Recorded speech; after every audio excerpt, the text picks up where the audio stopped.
This is a Greek hoplite of the 5th century BC. While history tends to focus on their actions in battle, what gets overlooked are the myriad of steps required to get them there, including setting up camp, exercising, bathing, donning armor, and marching to the front. So today, let's explore what it was like for a hoplite to prepare for war.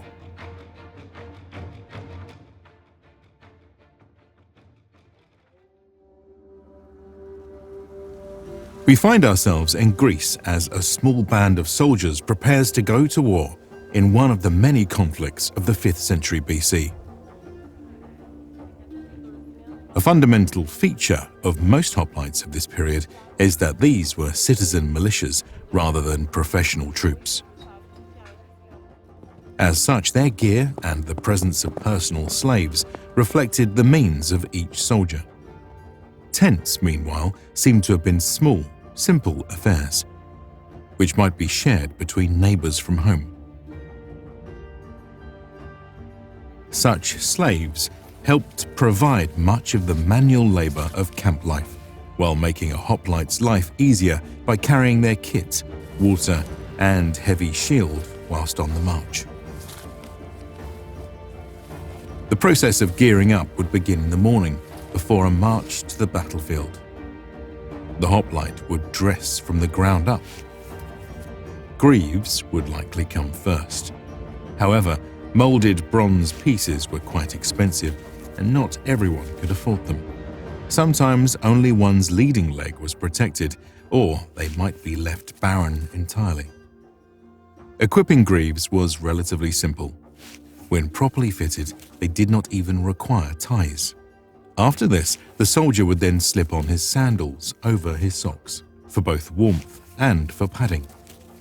As a base for the torso, soldiers wore the universal short tunic, known as the chiton, which also provided for warmth and padding. In addition, a headband would often be worn to catch sweat, but more importantly, to provide padding for one's helmet. Next came the chest armor. For much of the Hellenistic period, the most common type was the linothorax. Made of layered linen, it was surprisingly strong while being cheaper, lighter, and cooler than its bronze or iron counterparts. Owing to its organic composition, no specimens survive. Nonetheless, we know what the armor looked like from many records in artwork and pottery. As for descriptions, only its name has survived, and we are left in the dark regarding its manufacture.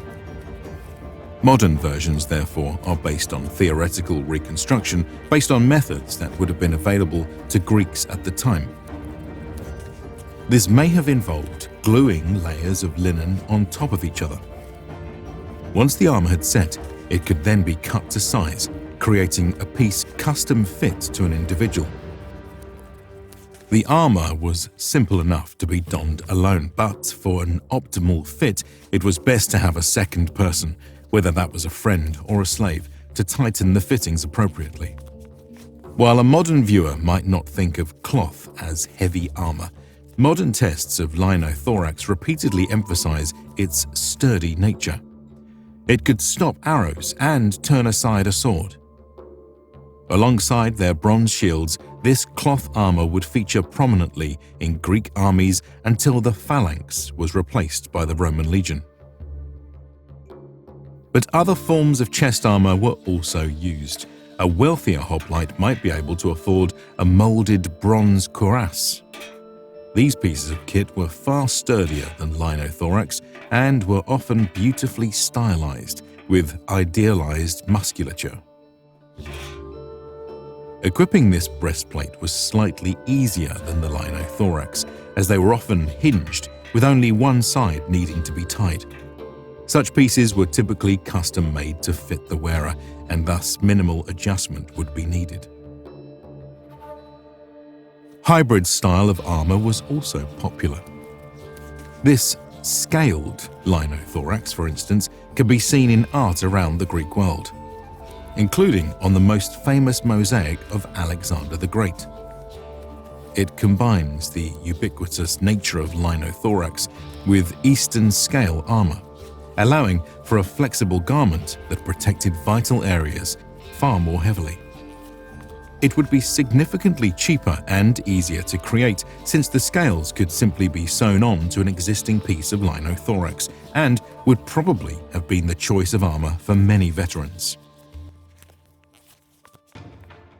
The Greeks were famously meticulous in caring for their bodies, especially with regards to preparing for battle. You can also prepare your body for the hardships ahead through our sponsor, T. Shanley. They offer a robust but uncomplicated skincare system for guys like you and me. Each box comes with instructions on what, how, and when to use products to achieve the best healthy skin. As someone who has far too long ignored this aspect of self-care, it's a great way to get started. But you don't have to take my word for it. They have over 5,000 5-star reviews from folks around the world, which you can check out for yourself on their website. I recommend their Level 1 system, which covers all the basics. A daily face wash to get rid of dirt and grime, a 2-time per week exfoliating scrub, an AM moisturizer with SPF 20 sun protection, and a PM moisturizer for hydration overnight. Now's a great time to get started. T. Shanley is offering my viewers 30% off your first box, plus a free gift. So grab this amazing deal by using the link in the description below. Enjoy! Next, a soldier would equip his shield, or aspis. Constructed of sturdy wood, sheathed in bronze, and weighing about 10 kilograms, it provided excellent protection and transformed the wearer into a true heavy infantryman. Thanks to its bold shape, the shield could be balanced against one's shoulder and thigh to reduce fatigue while in battle. Some postulate the empty cavity may have also allowed a hoplite to breathe better during the crush of battle. As for the face designs, it seems that each shield was unique. Soldiers decorated their aspis as they saw fit, with symbols of religious, cultural, or personal importance. Around the end of the 5th and early 4th centuries BC, there seems to have been a trend towards polis-specific designs. The Spartan lambda is one famous example. But we also see places like Sicyon using the sigma, Thebes using the club of Heracles, and Mantinea using the trident. Finally, the hoplite would equip arguably the most important piece of his gear, his helmet. These are perhaps the most iconic piece of a hoplite's kit. While more open types might have been more practical, especially in later years, the Corinthian-style helmet is by far the most commonly depicted. Its image was incredibly popular throughout the Greco-Roman world, and was emblematic of a glorious Greek past. Yet, the robust defenses of such pieces came at a cost to one's sight, hearing, and comfort. As a result, the helmet was often worn pushed back when a hoplite was not actively in battle. This practical adaptation became an iconic pose, which was used in artistic depictions of soldiers, politicians, and gods alike. A fully equipped hoplite was certainly an imposing figure.